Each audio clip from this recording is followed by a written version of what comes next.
Being an online business owner is full of ups and downs.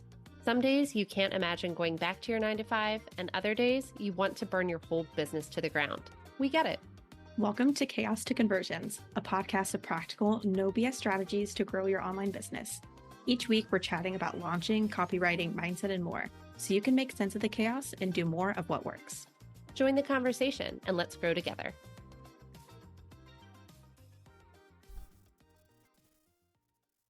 Some of the most powerful emails you'll send in your business are the ones that run on autopilot. We're talking about 5 email sequences that you need in your business, how they help you make more money, even as they run in the background, and what to include in them. Welcome back to Chaos to Conversions. Today we're talking all about email sequences, which is one of my favorite topics, and maybe Melanie's less favorite topic, but she still deals with them regularly. So she's a knowledgeable go-to person when it comes to email sequences. But we want to talk about the 5 that we feel like are really important for most businesses to have.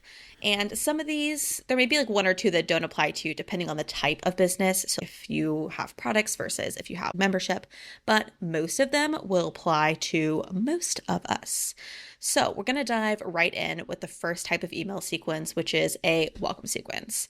And if you have listened to the podcast at all, if you've ever followed me on Instagram or on my email list, you know I talk about welcome sequences a lot. It is the main service that I offer to clients outside of retainer copywriting, and I have a lot of passion for them. So I talk about welcome sequences pretty in depth in episode 52, but I want to give you a highlight overview today of what a welcome sequence is, when to use it, and the types of emails to include in it.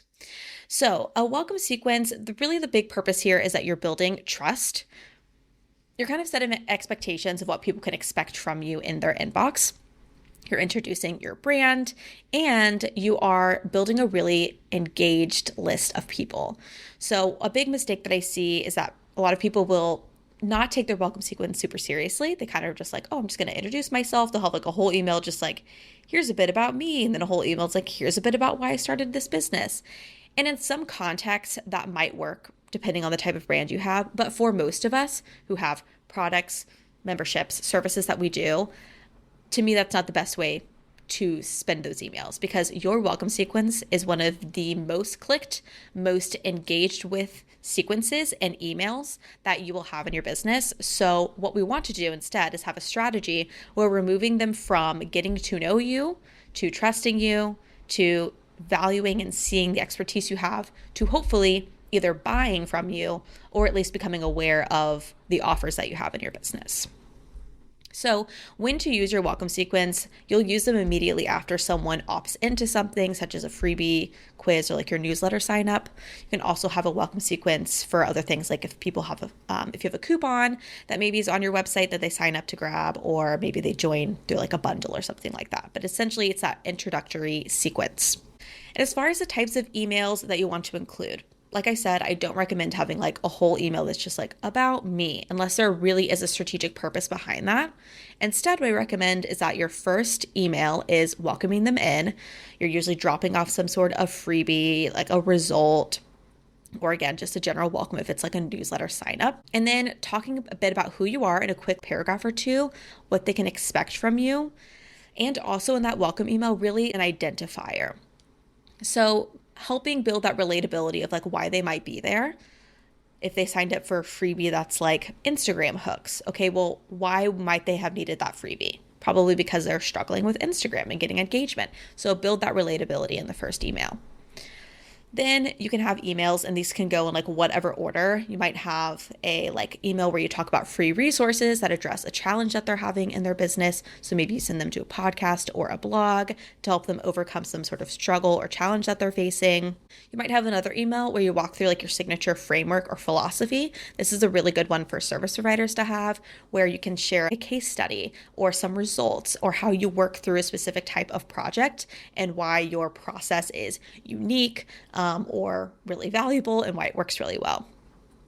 Another thing you can talk about is objections. So if there's a really big hesitation or roadblock that often prevents people from taking the next step with your offers, you can address that in that sequence. Can also do a quick win where you help them accomplish something in maybe 5 to 15 minutes in their day, something super fast. I like to usually relate this one back to the freebie that they grab. So again, if they grabbed like an Instagram hook guide, how can you help them create one hook or plan one Instagram post really quick in that email? Helping them feel really successful is a great way to build trust. And again, establish your expertise. And then, of course, you want to have some sort of pitch promoting an offer and some calls to action. So either that's getting them onto a wait list, getting them to buy some sort of little upsell, getting them to check out your membership, or offering them even an incentive in that welcome sequence for purchasing that offer, joining your membership, or signing up for maybe like a discovery call or something like that with you. So eventually you do want to pivot to talking about the offer inside of your welcome sequence. Branda, you have a whole episode about welcome sequences. I think it's episode 52. We can link it in the show notes if you're looking for like a super, super in-depth, detailed discussion of welcome sequences.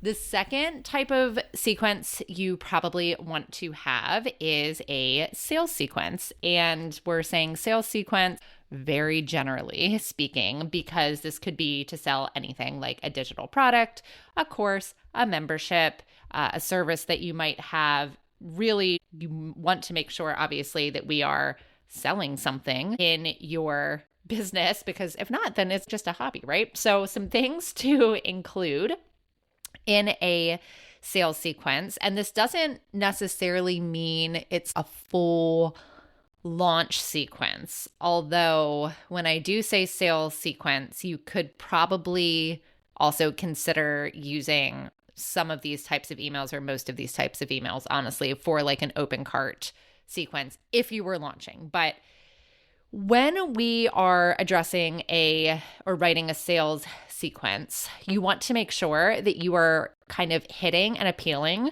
to all different types of buyers. And the types of buyers is not something that I came up with at all by any stretch of the imagination. Different marketers talk about different buyer types because depending on your personality and the way you think and make decisions, you are probably one or more different buyer types. So when you are writing your sales emails, we want to make sure that we are hitting and appealing to all of the different buyer types, because, not everybody is the same, clearly. So you probably want to have emails that would address specific problems, pain points, bring awareness to your solution that you're offering in whatever product or service that you are selling. That would ideally probably hit mostly on the what we would call an emotional buyer type, and that would be somebody who really ties into buying based on how something feels, if the experience is going to make their problems significantly, better. A storytelling type email might be another type of email, a founder story, or something specific that tells your transformation. I think, Branda, didn't we talk about this? Are you more of like an emotional buyer type, like you love a good story? Did we talk about this before? Yeah, I always fall for the stories.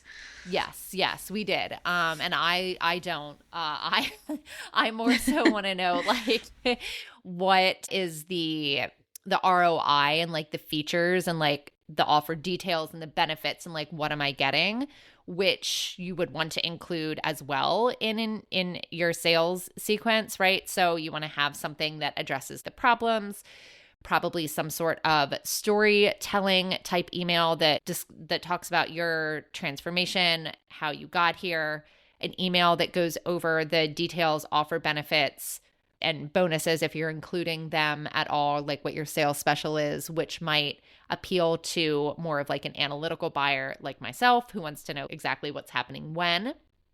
Additionally, social proof like testimonials, you definitely want to include, if possible, as many of those sprinkled throughout your sales page, but also your emails if possible. That can appeal to a more so relational type of buyer, someone who wants to know that they will be supported by you if we're talking about a a specific program, the types of results that they might be getting, and then depending on your product or service, able to give to their clients, for example, or their customers. So they're really focused on the relational type of aspect.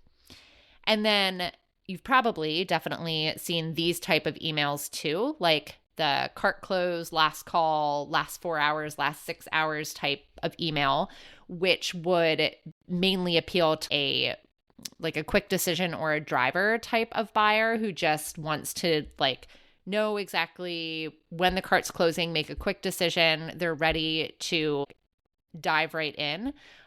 Urgency kind of gets them going. And I feel like there's been kind of a decent amount of back and forth lately with quote bro marketing and timers and whatnot.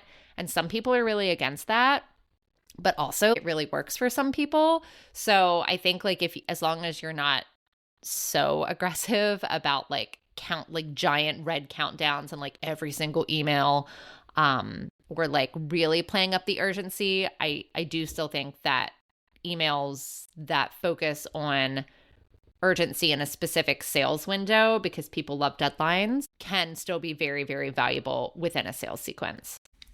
Okay, the next type of email sequence that we're going to talk about is a re-engagement or a cold subscriber sequence. And I think I might have actually done another episode about this too, but I'm blanking on which episode it is. So if there is one that I talked about this, I will link it down in the show notes. But essentially what a re-engagement or a cold subscriber sequence is we are taking some time to wake up cold subscribers who have gone quiet. So a cold subscriber is considered anyone who hasn't been active and engaging with your email list in the past 90 days. So that means not opening or clicking anything in your email list. And so what we want to do is periodically, we want to try to get those people reactive on our list and re-engaged. Now, depending on how many people are cold on your list, you may decide it's not really worth it. Like if you have, 20 people on your list that are cold and you're like, you know what, maybe I don't want to run everyone through that. Totally up to you. But if you have a much larger list or much larger amount of people who are disengaged, I do think it's worth doing this. So you don't need a ton of emails in a re-engagement or a cold subscriber sequence. Some that I do recommend is an email where you're like, are you still interested? So it's basically kind of just checking in with them, and you want to make it very clear that you're asking them to take some action. Click on something, to click a button to say that they want to remain on, or click a piece of content. And that is what's going to trigger essentially them being re-engaged. And your email platform will then mark them as like a re-engaged person by essentially taking them off that cold subscriber list. Another thing that you can do is send out a really juicy piece of content or like a really valuable something. So like a gift, maybe you offer them a freebie or a discount or an exclusive piece of content. And the idea is that by offering them something really irresistible and really juicy, then that can help them be re-engaged, aka take action, actually open the email, actually click on the email, and therefore they get marked again as an engaged subscriber. Another thing I do recommend that you can put in your re-engagement sequence is some sort of piece of content that has worked really well for you in the past. So maybe you've sent an email in the past that it always gets really good open rates, or it got really good open rates, it got really amazing click rates, something that was above the average for you. You can try sending that out and see if that does get them to re-engage. And then kind of a last call is to, again, give them a final call to say, hey, this is kind of your last chance to stay on your list. I don't want you here if you don't want to be here. Maybe say it nicer than that, but essentially like, I want to respect your inbox. I don't want to be cluttering it up if you don't want to still be on my list. So it's okay if you want to unsubscribe, but hey, in the next 72 hours, if you haven't opened this or engaged with this, haven't clicked this button, I'm going to remove you from my list. And so really it is a benefit to you and them, and you want to make it known to them that I don't want to keep bothering you if you don't want to be here, which is totally fine. So that is a quick sequence. I would recommend doing at least 2 emails, probably no more than 3 or 4 in a re-engagement sequence. Okay, the fourth type of sequence that I actually feel super passionately about, and we are redoing all of these for one of my clients right now, is an onboarding sequence for either your course membership or, You could also and should probably also have an onboarding sequence for if you're a service provider. So the purpose of this is to welcome your new people who have purchased something from you and help them get all sorts of settled into your course program, collect feedback. And honestly, I mean, when you really stop and think about it, at least for me, and I feel like this is probably true for Branda too, that a lot of our clients are either repeat clients or come from word of mouth. Like the Launch Reno program right now that I'm running that has 9 people in it. I know 3 of the people were kind of introduced to me from somebody who I did a one-on-one launch strategy with before. I have one other person who I worked with in a one-on-one capacity, like for a strategy session. And so like she was interested in the group program because of working with me before. So all that to say that it is really important to take care of your clients or customers who have already spent money with you. So talking about this from like more a course or a membership rather than a service perspective though, some emails that you probably want to include. Your first one would be your confirmation of purchase that has a welcome, how to get into your materials, access anything that you might need.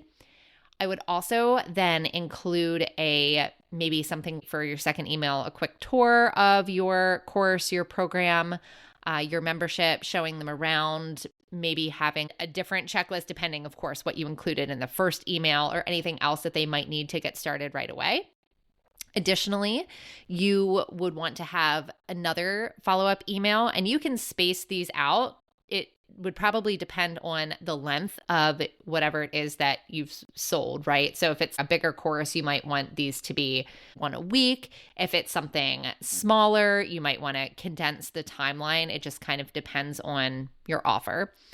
But you would probably want to include another email that might talk about like common questions where people get stuck, perhaps an additional email specifically talking about like exactly where to get started or checking in with a first module that they might have watched or highlighting a specific bonus that maybe they could have checked out, something very specific. Depending on your offer suite as well, if you have additional courses that you might be cross-selling into or additional like memberships or an upsell into more support or something like that, you could also include an additional email highlighting, something else that they might be interested in at this point to kind of offer, additional support or moving into a different type of like cross sale or another sale. I would also finally include a sort of check-in, like a 1-month check-in, again, all depending on the length of your program. Maybe it's a 1-month check-in, maybe it's a 3-month check-in, and specifically ask them for feedback about your program, ask them for a testimonial. There's also another school of thought where it is maybe not such a bad idea to also ask them for feedback or a testimonial at more like a midpoint in your course or your membership or your program, just because sometimes people don't finish programs or finish courses. Like that's obviously you want them to, but like that's a pretty common thing that I hear is like waiting till the end to ask for a testimonial or feedback. Sometimes people fall off. There's also nothing saying that you can't ask for feedback or a testimonial more than once, because as we know, right, a lot of times people need to be asked and reminded of things multiple times before, you actually get the engagement that you're hoping for. But onboarding sequences are super important to take care of your current customers or clients.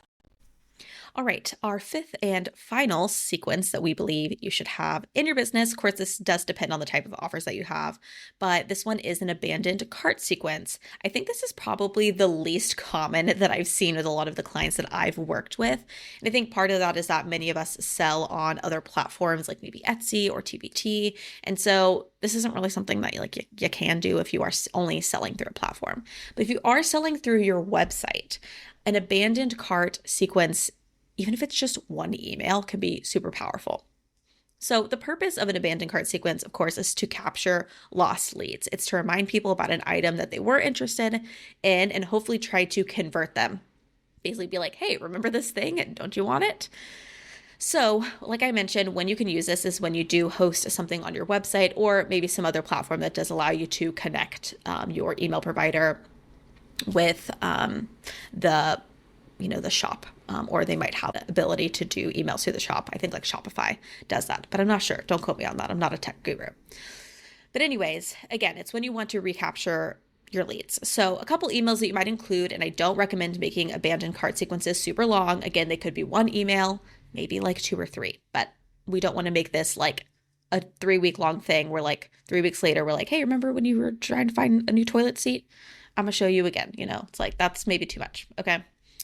But the first and most common one is just the like, did you forget this? I think a lot of us have gotten this email before. Maybe you went on a website, you like checked out this new outfit, or you were looking at something on Amazon and they email you and they're like, hey, you left this in your cart.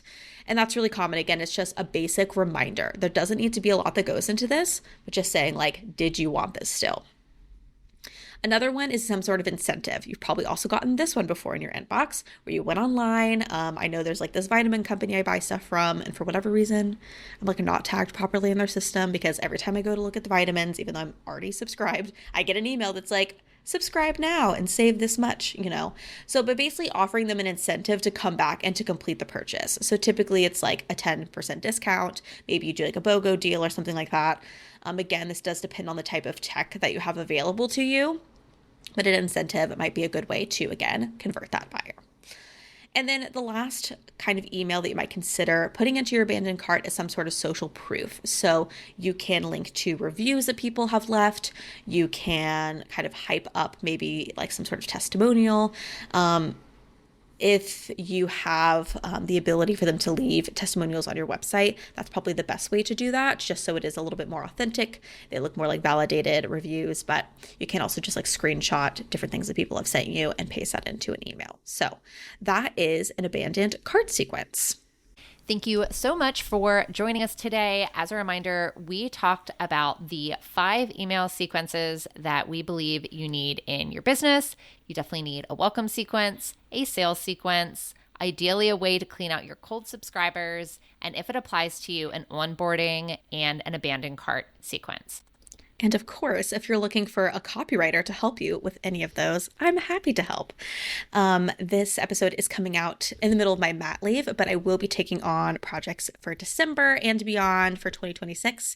So if you're interested and having someone jump in, take it off your plate for you, do the market research for you, all those kinds of things, you can reach out at therelevantcollective.com. Thanks so much for joining our conversation today. If you enjoyed this episode, please head to your listening app and leave a quick rating and review. If you're on Instagram, share this episode and tag us at Duxbury Digital and at The Relevant Collective. We'd love to hear from you. We'll meet you back here next Tuesday for more practical strategies to take your business from chaos to conversions.